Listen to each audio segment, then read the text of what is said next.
So I'm out here at Bad Rock Creek in Liberty, Missouri, and I'm super pumped. But they got me thinking, what are the things that separate intermediate players from advanced players?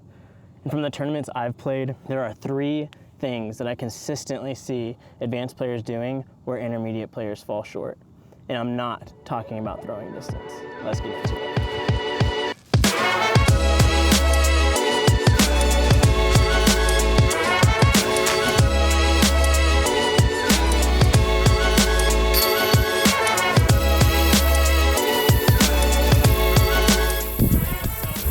If you want a prime judge, hold to Liberty. So the first point I have for you is play more golf. And what do I mean by that? What I mean is that I just see so many people, so many high school kids who can just crush it at 500 feet, which that's just really frustrating. That's off the point. Anyways, these high school kids, they're just ripping it, just going full send off of every tee shot, every hole, and that's not, it doesn't work out. All the pros, they don't throw it as hard as they can on every tee shot. They usually throw about 75 to 80% off of the tee. The way you gotta think about it is what's the easiest shot off the tee. So if that means you gotta disc up, then disc up. Who cares? You don't have to, don't try to impress your card off the tee. Impress them on the scorecard. And not only that, but come the 3rd, 4th round of the tournament, if you've been throwing about 75, 80% off the tee and your card mates have been throwing 100% off of every tee shot, you're gonna be a lot better off on those later rounds in the tournament than those people who've been throwing just full send every drive.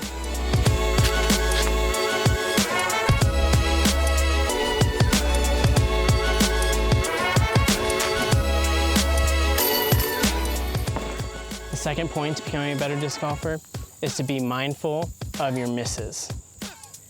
I see a lot of intermediate players that they might have birdied it with this sweet line once or twice before, but they think they can just do that in a tournament and be confident in it. But what they don't think about is they don't think about the consequences is if you miss that line. Now, there's a couple of different ways you can adjust for this. The first one can be just throwing a different line. Like, yes, that might be a really cool way to get a birdie, and it might be the best way to get a birdie, but what happens if you miss? If you miss, you always gotta ask the question, if I miss this shot, can I still save my par? And if the answer is no, then you might wanna be looking at a different line. And it might be a little bit harder to get the birdie, but if you miss your shot, then you more consistently get the pars. Now, a good example of this on this course is hole 15. So on this hole, on the left side is probably the easiest way to get a birdie. You gotta go forehand, but it's a tight gap off the tee, and if you hit a tree, it is very hard to get up and down for your par, and you can easily knock straight into the pond to the left and lose your disc. So I usually go for the right gap, and the right gap is harder to get the birdie, but if you miss your line, it's a lot easier to get your par from a mistake that you make off the tee.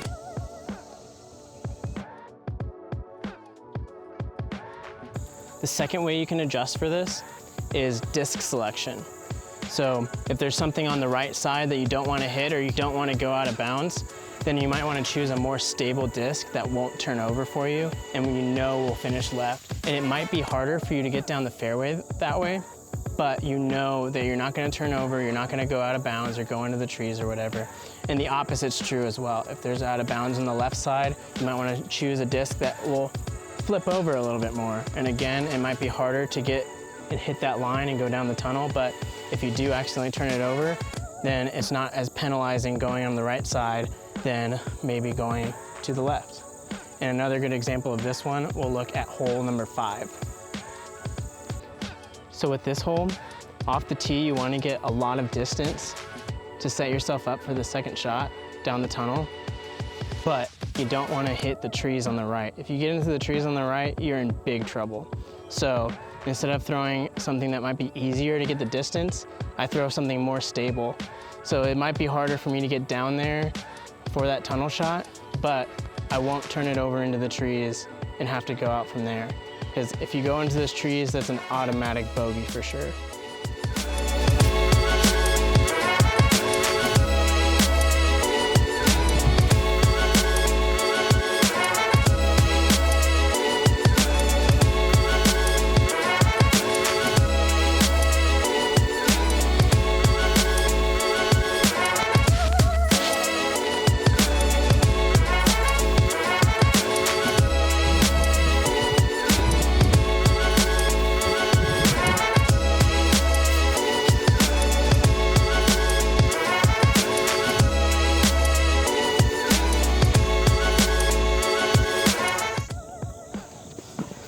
So my third point kind of goes in from the last point, and that is know your discs.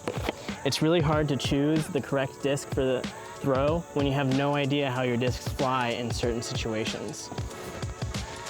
And the way you can do this is you just gotta throw your discs. Throw them in all situations. If you have a wind, throw multiple discs. See how they fly. How do they fly on hyzer? How do they fly flat? How do they fly in hyzer? Get out to a field, see what they do on different lines, different situations. Because the more you know your discs, the more confidence you're gonna have on the course throwing them. And when you have more confidence in your discs, you play better disc golf.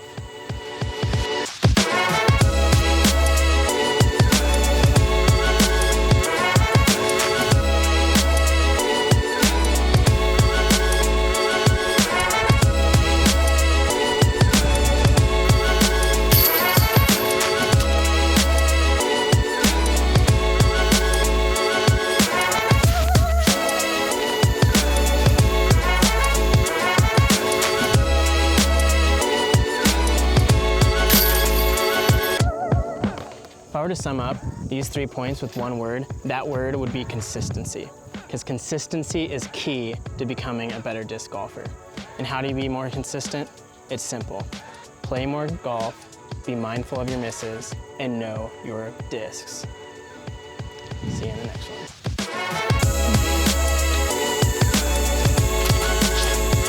That's not it. Don't save that. Cut it.